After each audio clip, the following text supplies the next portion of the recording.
So guys, I'm going to take you with me to one restaurant that I have been trying to try. So you're going to come with me and you're going to see my interaction with the waiter. So you learn like the real phrases and what she's going to ask me and what I'm going to respond. Okay. Hola chicos, ¿cómo están? It's Tania here. Hoy vengo a contarles algo gracioso. Something very funny that happened to me the other day. As you know, I am a teacher. And one of my students visited Colombia recently. I was very excited because it was her first time like in a Spanish speaking country. And I was just like, you have to practice what we have learned in class. So I have been teaching her for 2 years and she has made like a huge progress. But so she came back and I asked her like one day, like, how was it? Did you practice Spanish? And then she was like, yeah, but I have a question. She was very confused when like the waiter asked her like, do you want any entrada? And she was like, entrada? You mean entry tickets? For what? Was there an event today or something? And I was just like, no, Alison, it's not, those are not entry tickets. Entradas means appetizers. And then she was like, oh, it makes sense now.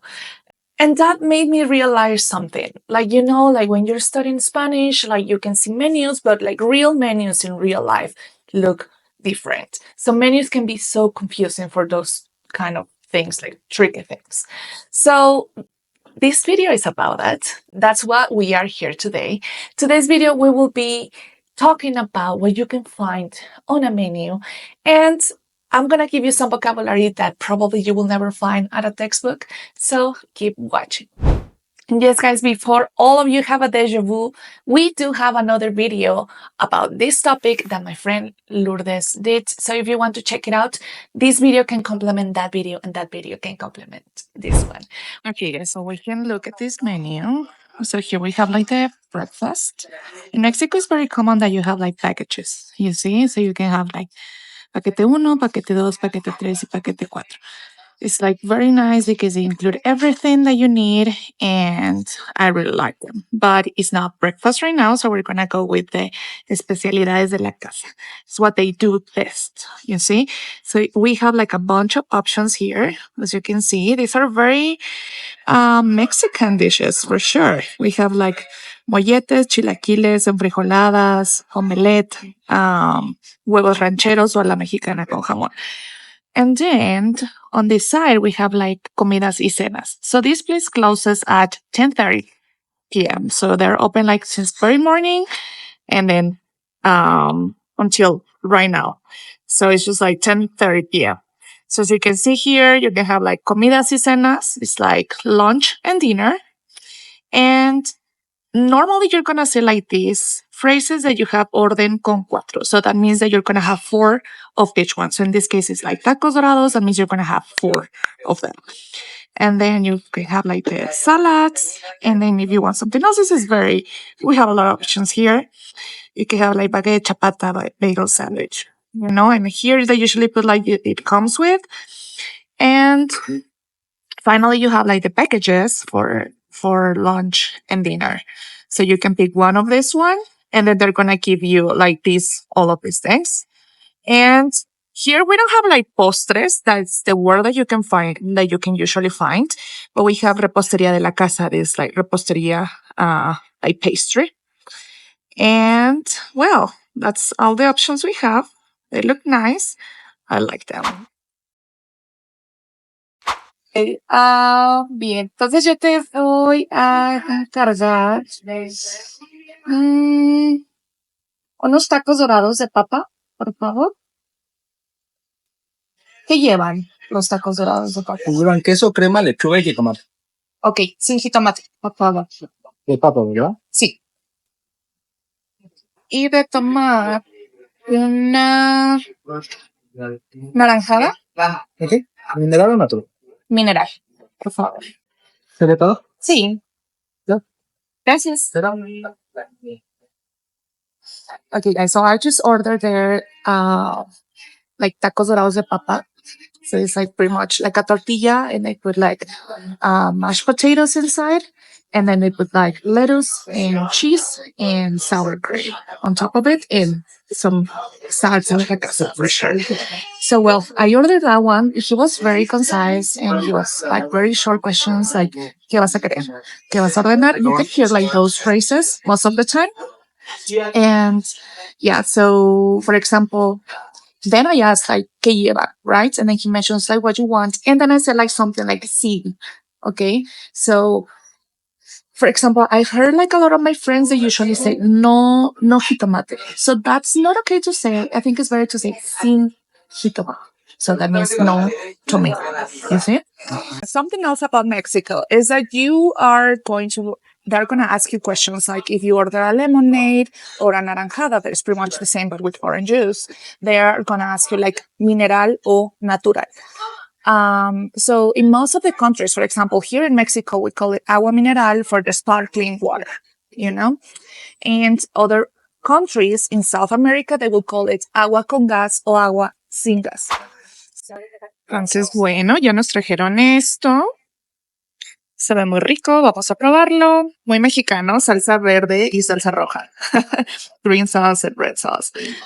And here is just like, you see, like kind of fried, and they have like potato inside. So we're gonna try them and let's see what it tastes like.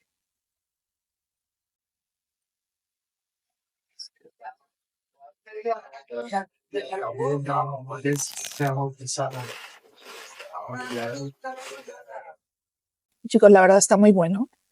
Siento que este restaurante es muy mexicano. It's a very Mexican spot. And you can see we have the naranjada, it's orange juice with sparkling water. It's delicious. So yeah, one of the most common questions that they can ask you is like, ¿todo bien con la comida? Like, is everything okay with the food? And what you usually respond is like, yes. Como, sí, todo bien. Como, yes, it's all good. Sí, todo bien. O por ejemplo, si necesitas, if you need salt or pepper or whatever, you can ask this question, ¿tienes? That is like, do you have? Como tienes, do you have? Como tienes sal o tienes pimienta? And the waiter will bring it to you. So that's a very useful phrase. And also, like if you want something else, you can say something like, can you bring me the menu again? ¿Me puedes traer el menú de nuevo? And they're going to bring you the menu like ASAP. So, well, those are phrases that you can use. And well, I'm going to finish eating my flautas and then I go back to you. Chicos, otra cosa muy común son estos, los cubiertos, que son muy importantes. Es como, tienes cubiertos. If you need a fork or a spoon, they're going to bring you both of them together. And that's very useful because most of them like say like, oh, cuchara or cuchillo. And no, it's like the word for cutlery would be cubiertos. Very important. Busqué tu foto junto a él. Pareces feliz y enamorado. In Mexico, it's very common that people come to your table or to the restaurant. ¿Te pueden cargar la cuenta, por favor? Gracias. So the phrase that I use there is, ¿te puedo encargar la cuenta, por favor? O me puedes traer la cuenta can also work.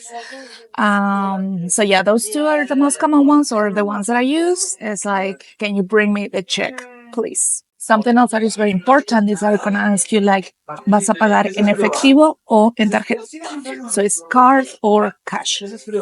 And normally we use like, in Mexico, we use like these things that we call terminales, and they're gonna bring it to you. Es como, ¿me puedes traer la terminal? Because that means that you're gonna pay with cards. Today I'm paying with cash, so I'm just gonna put it inside. They're gonna take it, and that's it. And if you wanna know about the tipping culture, so the tipping culture in Mexico is a 10 or 15%. So it's always a question that they ask me, like, how much do I have to tip, or how much should I tip? So tips are very important for people or waiters here in Mexico. So usually a 10 or 15% is more than good, and they're going to be happy with it. Of course, if you want to give more, that's really appreciated, but it's a good tip. And that's it, guys. I have already paid. That's it. We're done. Delicious. And I hope this video was helpful. So that's it, guys. So I think that I gave you the most basic phrases that you can use. So always try to use them, and remember that it's very important that you practice your Spanish. Either you're traveling, you're living in a foreign country. It's very important to make the effort. I hope you like this video, and if you like videos like this, please leave it in the comments so we know what you like. So thank you so much for watching. Nos vemos hasta la próxima. Bye bye.